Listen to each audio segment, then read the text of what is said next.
yung na-let out ako.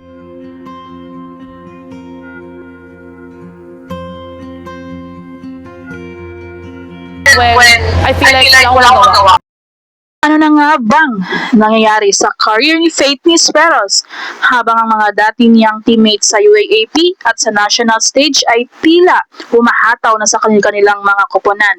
Marami ang nagtatanong na pag-iwanan na ba talaga siya? Pag-usapan natin ang mainit na topic na ito at ang chika tungkol sa Alas Pilipinas squad. Hindi may kakaila ang galing ni Faith Nisperos, pero kung titignan natin ang trajectory ng mga dati niyang kasabayan, gaya ni Bella Belen, Alyssa Solomon, Vanny Gandler at AC Minor, kitang-kita ang bilis ng pag-angat nila. Marami ang niniwala na kailangan na ni Faith ng fresh start para mas ma-maximize ang kanyang potential. Saang team kaya siya mas babagay at mas magagamit? Kung titignan natin ang pangangailangan ng ibang team sa PVL, dalawa ang lulutang na opsyon. First, ang Galleries Tower. Kilala sila sa pagbuo ng team at posibleng maging main option si Faith Nisperos dito.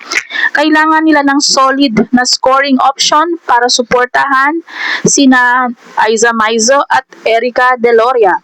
Dito siguradong siya ang magiging sentro ng opensa.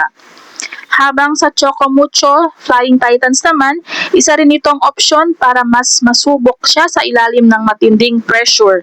Sa presensya ni Ea Laure at Cici Rondina, kailangan ng team ng isa pang consistent na wingers na kayang sumabay sa kanilang bilis at opensa. Bagay na bagay siya sa sistema kung saan kailangan ng karagdagang firepower sa wing position. Lipat naman tayo sa usaping Alas Pilipinas. Marami ang naghahanap kay Fifi Sharma sa lineup at marami ang nagtatanong kung bakit siya absent. Dahil sa dami na espekulasyon, mismong si Fifi ang sumagot sa isang fan sa social media at sinabing, "I'm pregnant daw."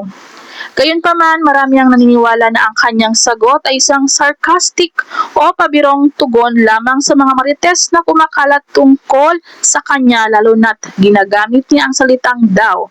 Sa ngayon, mainam na huwag nating ituring na official statement ang kanyang post at maghintay na lamang ng formal na pahayag mula sa kanya o sa PNBF. Ano man ang tunay na dahilan, sigurado tayong miss ng fans ang kanyang presensya sa gitna ng net. Sa tingin nyo ba, sa Galleries Tower ba o sa Chocomucho mas uunlad ang career ni Faith? At naniniwala ba kayo sa sagot ni Fifi?